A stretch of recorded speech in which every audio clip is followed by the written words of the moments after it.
औज़ुबिल्लाहि मिनश्शैतानिर्रजीम बिस्मिल्लाहिर्रहमानिर्रहीम। अस्सलाम वालेकुम वरहमतुल्लाहि वबरकातुहू।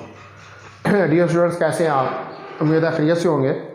तो चले शुरू करते हैं। आज हमारा लेक्चर नंबर 5 ऑनलाइन सीरीज़ का और चैप्टर नंबर 8 जो हमने शुरू किया हुआ है, और उसके अंदर हमने स्टेशनरी वेव्स जो है उनको स्टार्ट किया हुआ है। Lecture number 5 C1 physics chapter 8। और आज हमने जो चीज़ स्टडी करनी है, हमने स्टेशनरी वेव्स शुरू की हुई हैं। तो आज हमने स्टेशनरी वेव्स जो हैं इन एयर कॉलम्स के अंदर स्टेशनरी वेव्स जो हैं वो किस तरह प्रोड्यूस होती हैं, हमने उनको कैलकुलेट करके देखना है। ठीक है जी। स्टेशनरी वेव्स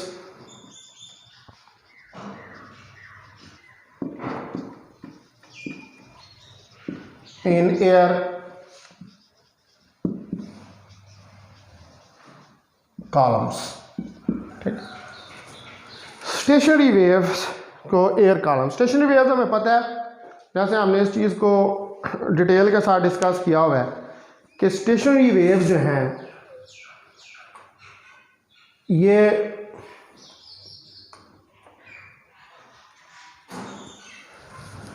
फिक्स्ड बाउंड्रीज के दरमियान में प्रोड्यूस होती हैं हमेशा। ठीक है। स्टेशनरी वेव्स जो है हमेशा फिक्स्ड बाउंड्रीज के दरमियान में प्रोड्यूस होती हैं। और जो एयर कॉलम्स हैं, स्टेशनरी वेव्स को आप एयर कॉलम्स के अंदर सेटअप कर सकते हैं। ठीक है।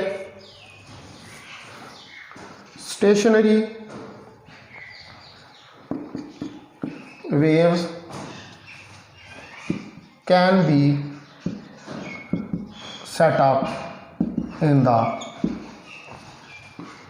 air columns। ठीक है। एयर कॉलम्स इनको सेटअप कर सकते हैं। तो हम किसी वाइब्रेटिंग एयर कॉलम को आर्गन पाइप के अंदर, ठीक है, आर्गन पाइप, ये जो पाइप होते हैं इनको कहते हैं आर्गन पाइप। आप स्टेशनरी वेव्स जो हैं उनको किसी आर्गन पाइप के अंदर इन एयर कॉलम्स को स्टडी कर सकते हैं। और ये जो आर्गन पाइप्स होते हैं ये हमारे पास दो किस्म के होते हैं। There are two types of organ pipe. हमारे पास दो किस्म के ऑर्गन पाइप्स होते हैं। नंबर 1 क्लोज्ड ऑर्गन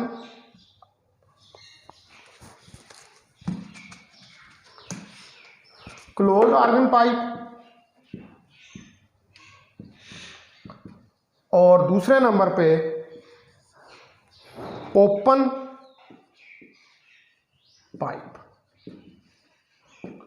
तो हमारे पास जो आर्गन पाइप्स हैं इनकी दो किस्में होती हैं। एक को हम कहते हैं क्लोज्ड आर्गन पाइप्स और दूसरों को हम कहते हैं ओपन आर्गन पाइप्स। तो हमने देखना है कि ये जो स्टेशनरी वेव्स हैं या ये जो एयर कॉलम्स हैं, ठीक है, ये स्टेशनरी वेव्स जो इसके अंदर प्रोड्यूस हो रही हैं आर्गन पाइप के अंदर, उसी को हम एयर कॉलम का नाम देते हैं। तो ये जो एयर कॉलम प्रोड्यूस हो रहे हैं ये किस तरह प्रोड्यूस हो रहे हैं और हम कैसे इनको ऑब्जर्व कर सकते हैं। अगर one end of the pipe जो है वो ओपन हो और दूसरा क्लोज हो तो उसको हम क्लोज पाइप कहते हैं। ठीक है। If one end of the pipe is closed and other is open, और दूसरा ओपन हो, ठीक है जी, एक क्लोज हो और दूसरा ओपन हो, then it is known as open pipe. तो फिर हम इसको ओपन पाइप का नाम देते हैं। लेकिन अगर दोनों एंड्स ही ओपन हो, सॉरी इसको हम क्लोज्ड पाइप का नाम देते हैं, और अगर दोनों एंड्स ही ओपन हो, if both ends are open, then it is known as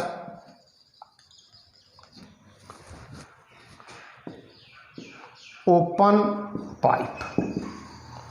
तो फिर हम इसको ओपन पाइप का नाम देते हैं, यानी कि ऐसा पाइप जिसका एक एंड क्लोज हो और दूसरा एंड ओपन हो, तो उसको हम क्लोज पाइप कहते हैं।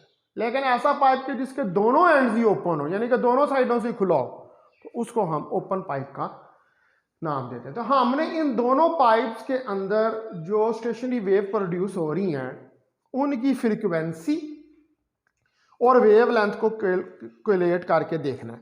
तो पहले हम देखते हैं mode of vibration in open pipe, कि अगर दोनों एंड से पाइप ओपन है तो उसके पास हमारे पास जो स्टेशनरी वेव्स हैं उनके क्या मोड्स बनेंगे, क्या फ्रीक्वेंसीज हमारे पास आएंगी। मोड ऑफ वाइब्रेशन, ठीक है जी, mode of vibration in an open pipe. Open pipe के अंदर जो मोड ऑफ वाइब्रेशन है वो हमारे पास क्या बनेंगे। अगर हमारे पास रिफ्लेक्टिंग जो एंड है वो ओपन है, तो air particles will have complete freedom of motion, ठीक है, यानी कि जिस एंड से रिफ्लेक्ट होनी है वेव्स में, if the reflecting and is open, the air molecules will have complete freedom। तो एयर मॉलिक्यूल्स हैं उनके पास कंप्लीट फ्रीडम ऑफ मोशन होगी, कि वो आसानी के साथ आज़ादाना तौर पर मूव कर रहे होंगे अगर एक एंड जो है रिफ्लेक्टिंग एंड जो है वो ओपन हो। तो ये एंड जो है ये बिहेव करेगा as an antinode. This end will behave as an antinode. Antinode वो पॉइंट्स हैं जहां पर वेव्स की वाइब्रेशन का एम्पलीट्यूड जो है वो मैक्सिमम होता है, ठीक है। तो इसका मतलब है कि जो लॉन्गिट्यूडनल वेव्स हैं they are produce in pipe, और ये जो हमारे पास वेव्स इसके अंदर प्रोड्यूस होंगी उनका वेरिंग एम्पलीट्यूड ऑफ वाइब्रेशन होगा एयर पार्टिकल्स का at points along the axis of pipe. लेकिन हमें ये बात ज़हन में रखनी चाहिए कि air vibration in pipe are longitudinal, कि ये एयर वाइब्रेशन जो पाइप के अंदर है ये लॉन्गिट्यूडनल हैं, ये ट्रांसफर्ड नहीं है, ठीक है। तो the longitudinal waves are set up in pipe. तो पाइप के अंदर जो वेव्स प्रोड्यूस होंगी वो लॉन्गिट्यूडनल होंगी। लॉन्गिट्यूडनल वेव्स का पता है आपको, दो किस्म की वेव्स होती हैं, एक को हम लॉन्गिट्यूडनल वेव कहते हैं, एक को हम ट्रांसफर वेव। लॉन्गिट्यूडनल वो वेव्स होती हैं कि जिनके अंदर पार्टिकल्स वाइब्रेट करते हैं in the direction parallel to the propagation of wave, और ट्रांसफर वेव्स वो होती हैं कि जिसमें पार्टिकल वाइब्रेट करते हैं perpendicular to the direction of propagation of the wave. तो ये जो पाइप के अंदर जो वेव्स पैदा हो रही हैं ये कौन सी हैं? They are the longitudinal waves and they have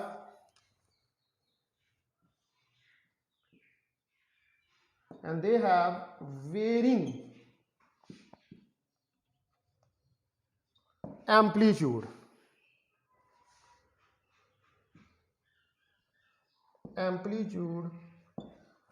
of vibration of air particles, और इनका जो एम्पलीट्यूड है वाइब्रेशन का वो वेरी कर रहा है, ठीक है, along the axis of pipe.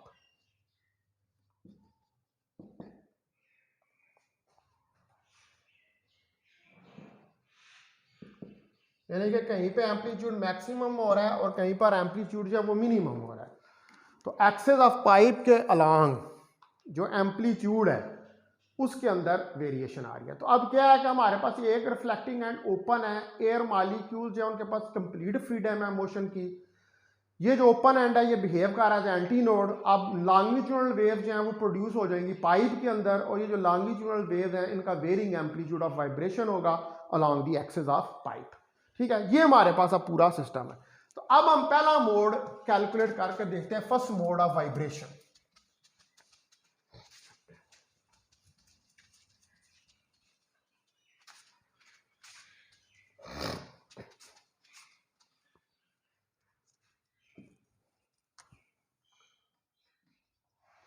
Fundamental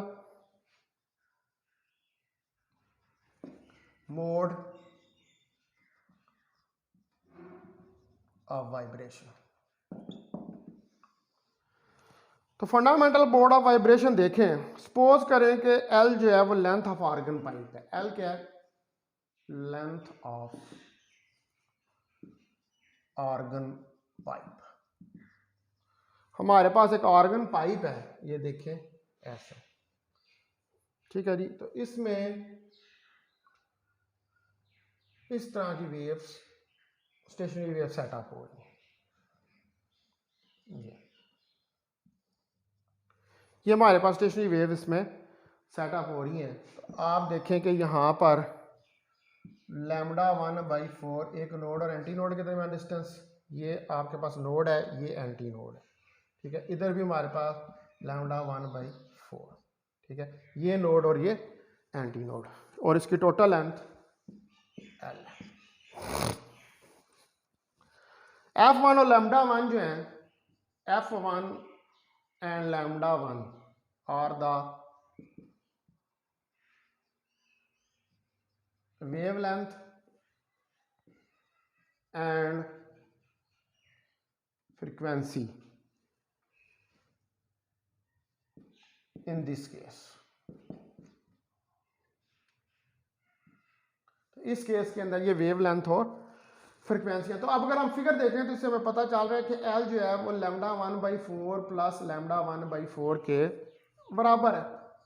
तो ये आ जाएगा 4, 2 λ1, 2 से काट गया, तो एल मेरे पास λ1/2 के बराबर आ जाएगा। अब हमें पता है कि VF1 λ1 के बराबर है।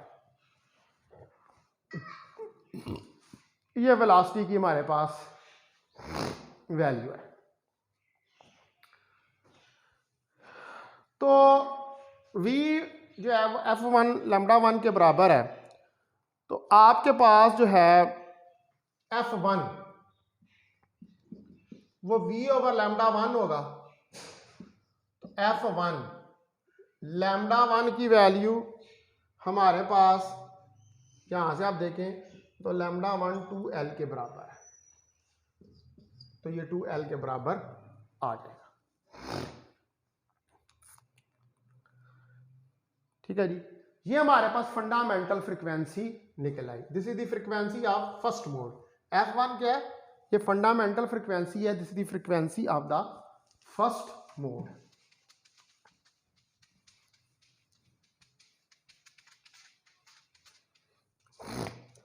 F1, it is the frequency of first mode. First mode की फ्रीक्वेंसी है। अब आप देखें second mode of vibration. Second mode of vibration. तो सेकंड मोड ऑफ वाइब्रेशन आप देखें तो हमारे पास ये फिगर आएगी,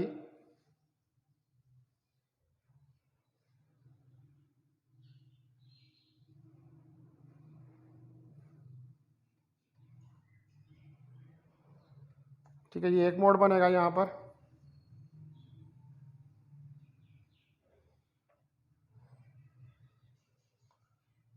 फिर यहां पर ये सेकंड मोड बनेगा और ये यहां पर तीसरा ओपन मोड होगा। तो अब आप देखें कि यहां पर हमारे पास ये डिस्टेंस λ2/4, इन के दरमियान ये नोड और नोड है, इनके दरमियान डिस्टेंस λ2/2 और फिर इसके दरमियान डिस्टेंस यहां से यहां तक λ2/4। ये हमारे पास सेकंड मोड ऑफ वाइब्रेशन आ जाएगा, ठीक है। तो L जो है इसकी टोटल लेंथ है।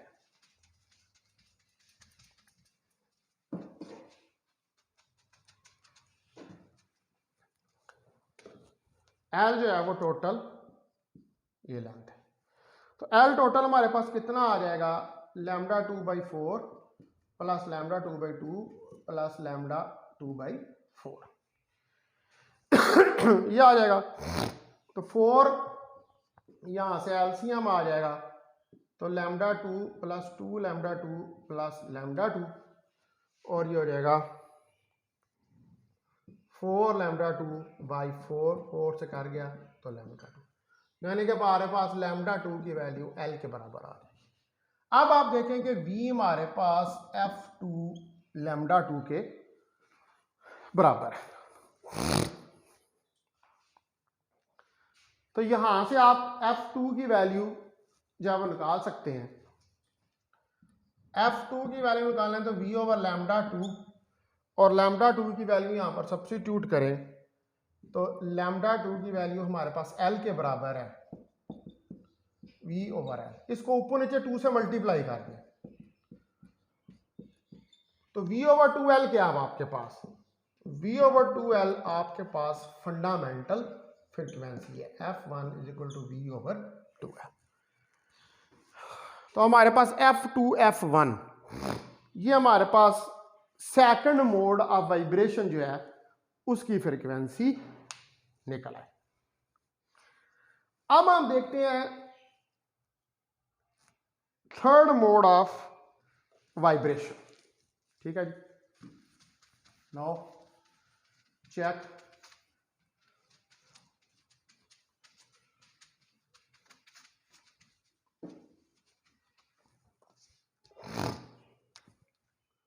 Third mode of vibration. तो पहले मैं फिगर बनाता हूं थर्ड मोड ऑफ वाइब्रेशन की। ये देखें हमारे पास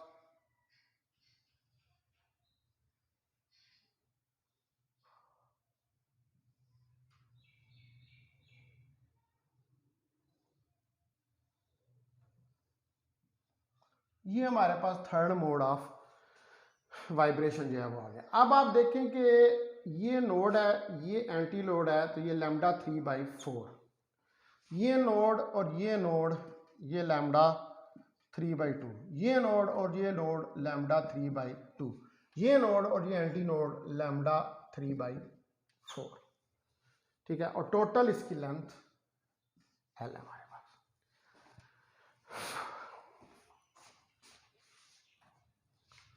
ठीक है डियर स्टूडेंट्स, तो ये हमारे पास क्या आ गया, थर्ड मोड ऑफ वाइब्रेशन।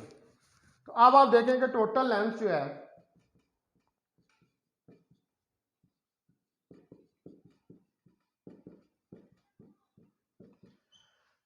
ये आ जाएगी। इसका एलसीएम निकाल लें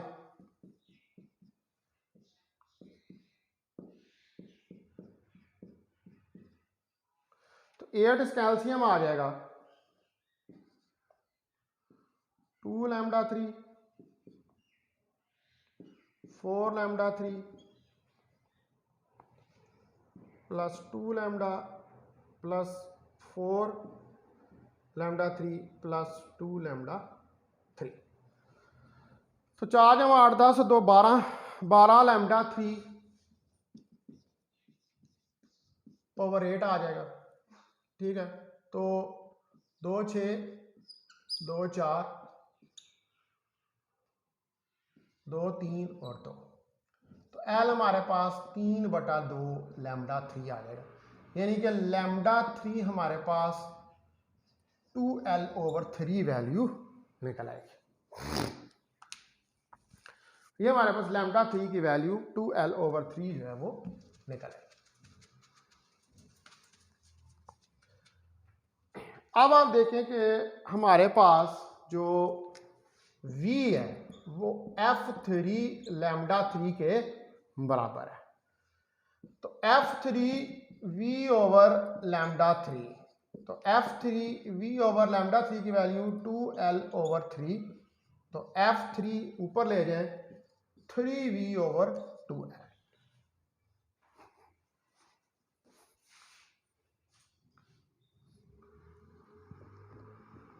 ठीक है dear students,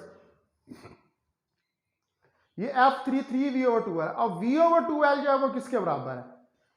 V over 2L आपको पता है कि F1 के बराबर है, तो लिहाजा F3 3F1 के बराबर आ जाएगा। तो अब आप इसको जनरलाइज कर सकते हैं nth मोड ऑफ वाइब्रेशन तक।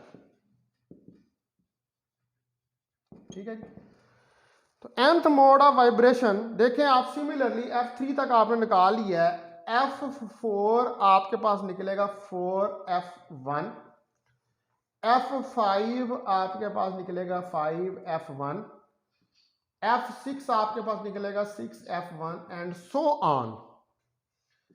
Fn NFn के बराबर आ जाएगा।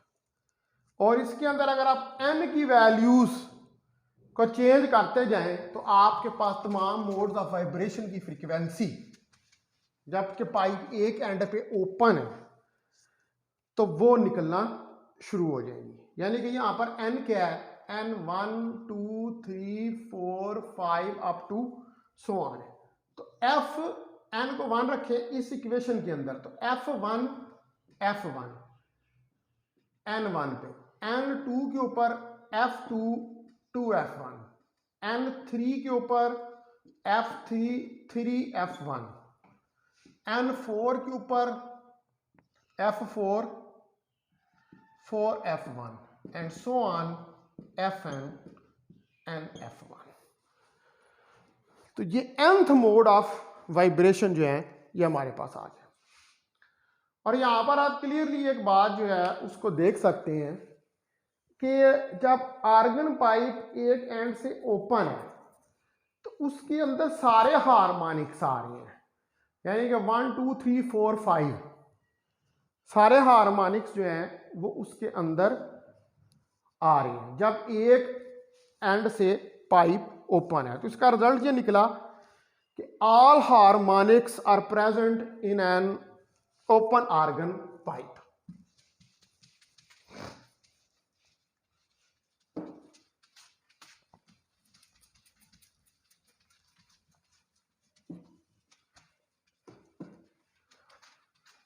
तो रिजल्ट जो है वो हमारे पास क्या आया, रिजल्ट हमारे पास आया कि all harmonics are present in open organ pipe. तमाम हार्मोनिक्स यानी कि N 1 2 3 4 5 जो है वो प्रेजेंट है ओपन आर्गन पाइप में, जो कि एक एंड से ओपन है। ठीक है जी, तो इसमें हमारे पास जो फाइनल रिजल्ट है वो यही है कि Fn NF1 और F1 यहाँ पर V ओवर 2L के बराबर है, तो Fn NV ओवर 2L। ये हमारे पास nth मोड की फ्रिक्वेंसी है। अब आए आप mode of vibration in closed pipe.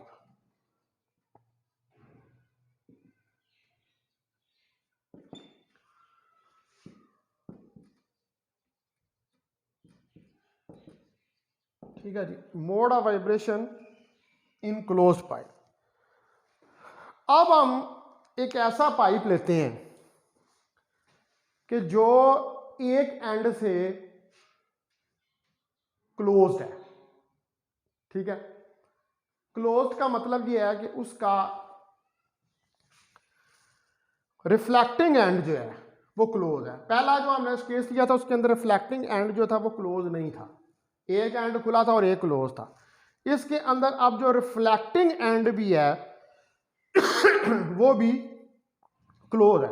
यानी कि इसका मतलब ये है कि ये ऐसा पाइप है कि जिसके दोनों एंड्स जो हैं, बोथ एंड्स जो हैं वो क्लोज है। ठीक है, यानी कि दोनों साइडों से पाइप जो है वो क्लोज है। तो हम कहेंगे कि if the reflecting and is closed, अगर रिफ्लेक्टिंग एंड जो है वो क्लोज है तो जो एयर मॉलिक्यूल्स हैं, air molecules will not have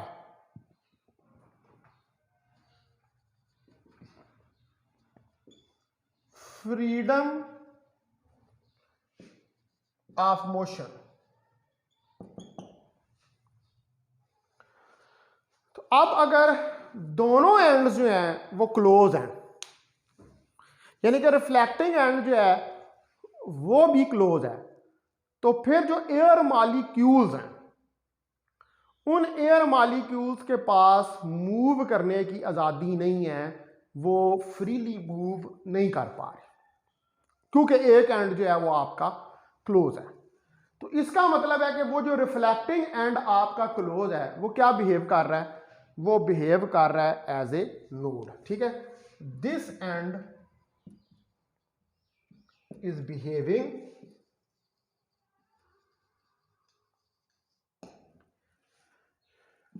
as a node. तो ये एंड जो है ये क्या कर रहा है, ये बिहेव कर रहा है एज ए नोड के तौर पर। तो नोड जो है वो कौन से पॉइंट्स होते हैं, आपको पता है कि नोड्स वो पॉइंट्स होते हैं कि जहां पर डिस्प्लेसमेंट जो है पार्टिकल्स की वाइब्रेशन का वो जीरो होता है। ठीक है, यानी कि आप जो रिफ्लेक्टिंग एंड है इसके ऊपर जो डिस्प्लेसमेंट है पार्टिकल्स की वाइब्रेशन का वो जीरो हो जाएगा। तो अब हमारे पास ये सिचुएशन आ गया कि हमारे पास अब दोनों साइडें जो हैं वो हमारे पास क्लोज हो गई। ठीक है, तो अभी हमने जब जो पिछला केस है उसको जब स्टडी किया तो उसके अंदर हमने देखा कि जब वन एंड से ओपन था और रिफ्लेक्टिंग एंड जो था उसका वो क्लोज था, तो हमने जब फ्रीक्वेंसीज कैलकुलेट की तो वो फ्रीक्वेंसीज जो है उनके अंदर तमाम हार्मोनिक्स आए।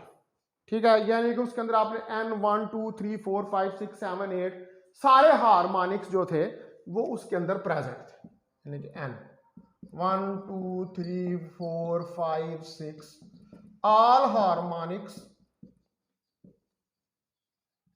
are present।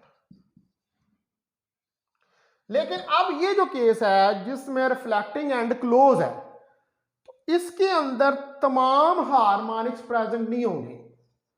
All harmonics